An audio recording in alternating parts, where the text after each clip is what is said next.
दोस्तों नमस्कार। कल आप लोगों ने मेरे से एक वार्ता की कि इतने बड़े सृष्टि, इतने बड़े ब्रह्मांड को कौन चला रहा है, आप कैसे कहते कि ईश्वर है, ईश्वर को हमें मानना चाहिए या नहीं मानना चाहिए, आप किस आधार पर कहते हैं। देखो, मेरा मानना यह है ईश्वर तो है और आप भी मानते हैं और सभी मानते हैं और सभी धर्म ग्रंथ भी यही कहते हैं भाई ईश्वर है। क्योंकि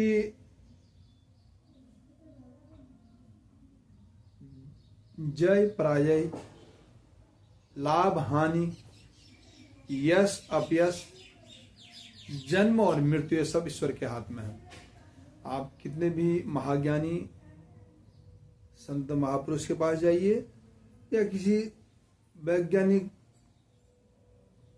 बुद्धिजीवी वर्ग के पास जाइए, सब यही कहेंगे वास्तव में है तो यही, क्योंकि ये सत्य है। तो फिर हम जो भी कर्म कर रहे हैं इसमें भेद दो है। एक तो है कि हम ईश्वर को साक्षी मान के करते हैं, दूसरा ये है कि हम सोच रहे कि भाई मैं कर रहा हूं, जो भी कर्म इस क्षेत्र में मैं करता हूं। दूसरा मैं, जब हमारे अंदर मैं भाव आता है तो हमारे अंदर से वो ईश्वरीय शक्ति सूक्ष्म रूप में रह जाती है। विस्तार रूप किसका हो जाता है? आसुरी प्रवृत्ति का। क्योंकि ये शरीर, मैंने जब अगले वीडियो में आपको बताया था, इससे पहले के वीडियो में, कि ये जो शरीर है एक चलता फिरता मंदिर है, और ये हमारे धर्म ग्रंथ भी कहते हैं और हमारे ऋषि मुनि भी कहते हैं। क्योंकि जब शरीर चलता फिरता मंदिर है तो इसके अंदर कोई ना कोई ऐसी शक्ति है ना जो परमपिता परमात्मा है, और वो शक्ति एक ही है जो सब में है। ऐसा तो नहीं कि अलग अलग है। हाँ, शरीर रूप में अलग अलग है और शरीर रूप में माता पिता भी अलग है, और हम सबका परमपिता परमात्मा एक ही है, ये भी हम जानते हैं, लेकिन हम मानते नहीं हैं।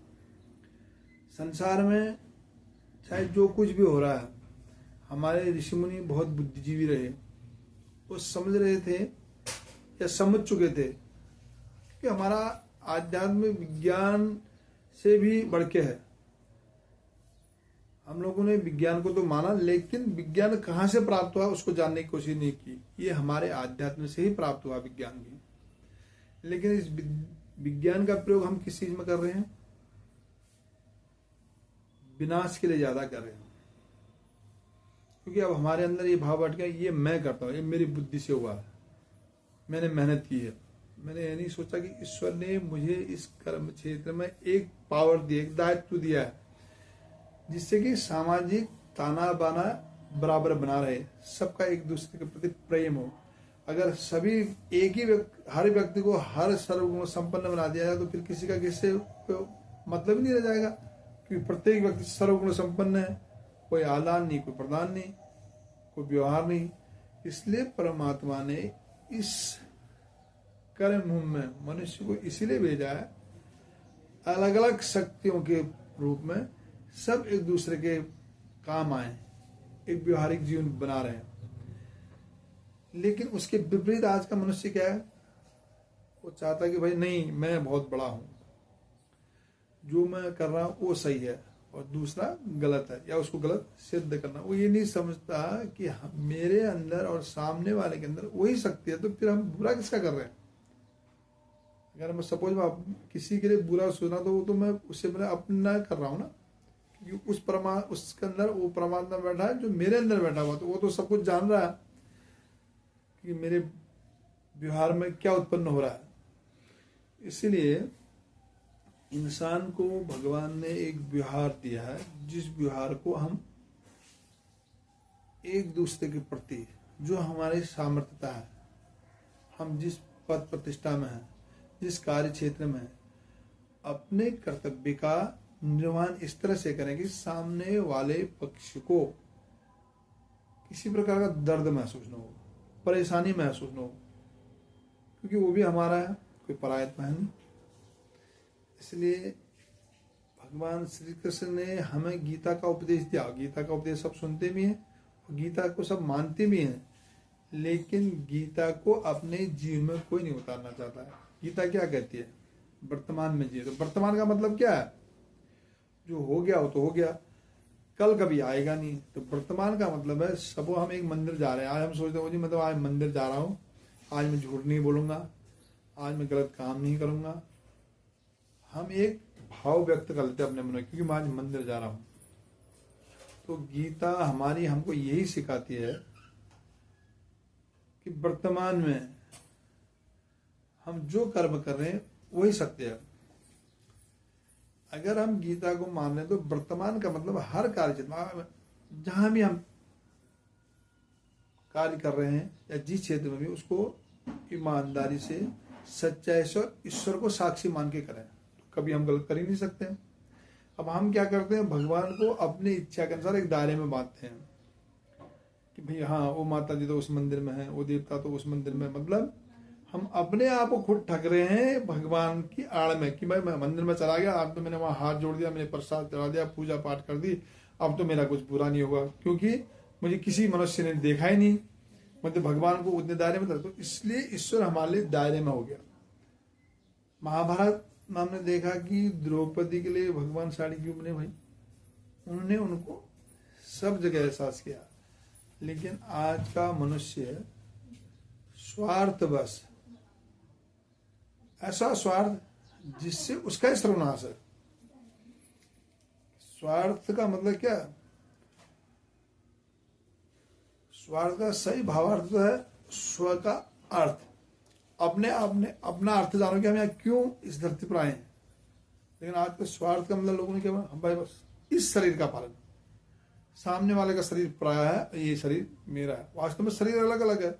अगर इस शरीर की महत्ता होती तो शरीर से शक्ति निकलने के बाद जिसको हम अपना मानते वो भी शरीर को अपना नहीं मानते, वो कहते जल्दी से इसको हटा दीजिए, बदबू आने वाली है, दफना दीजिए, जला दीजिए, जो भी है। इसलिए ईश्वर है। आप, मैं उन भाई बंधु को ये बताना चाह रहा हूँ जो पूछने की एक अभिलाषा रख रहे थे मेरे से कि भी अगर मैं किसी को कुछ गलत कर देता हूं तो वो ईश्वर ही करवा रहा है। ऐसा नहीं है। अगर गलत करें हम ईश्वर को मैं कहने का भाव है कि आप हर चीज में अगर ईश्वर को समझे तो आप गलत हो ही नहीं सकते। गलत कैसे करेंगे जब ईश्वर आपके अंग संग है, चारों तरफ है। ईश्वर के बिना कोई ऐसी जगह है नहीं, कण कण में व्याप्त है, पत्ते पत्ते में व्याप्त है, तो फिर बिना ईश्वर कहाँ है। इसलिए आज के नवयुवक जहां भी जाए, जिस धर्म क्षेत्र में भी आप जा रहे हैं, वहाँ की व्यवस्थाओं पर भी अपना कर्तव्य समझे। ये नहीं कि भाई वहाँ जो लगे हैं प्रशासनिक अधिकारी या प्रशासन के लोग, उनकी जिम्मेदारी हमारी जिम्मेदारी नहीं, हमारी जिम्मेदारी पे धक्का मुक्की करना, हल्ला मजे, ये हमारी कर्तव्य विमुखता है। कहीं पर भी जाके व्यवस्था को बिगाड़ना, अनुशासनहीनता फैलाना, ये मानव धर्म है नहीं। मानव धर्म क्या है, मनुष्य नाम से ही, जीव मात्र से ही प्रेम। मनुष्य का मतलब प्रेम। अगर हम प्रेम करना जानते हैं तो हमारे लिए तो कहीं बुरा सोचने का मौका ही नहीं है।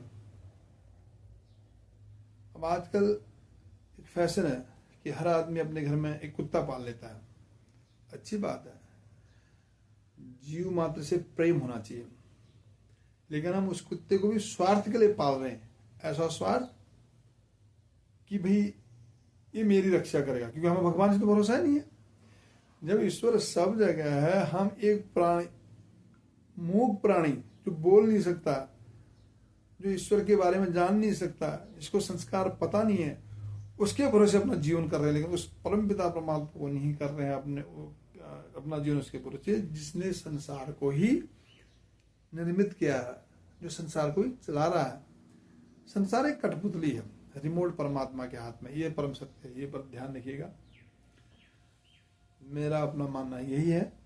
अगर जिन भाइयों ने मेरे से सवाल किया था, आपको लगा कि सही उत्तर मैंने दिया हो या बोला हो, तो लाइक और शेयर जरूर करना।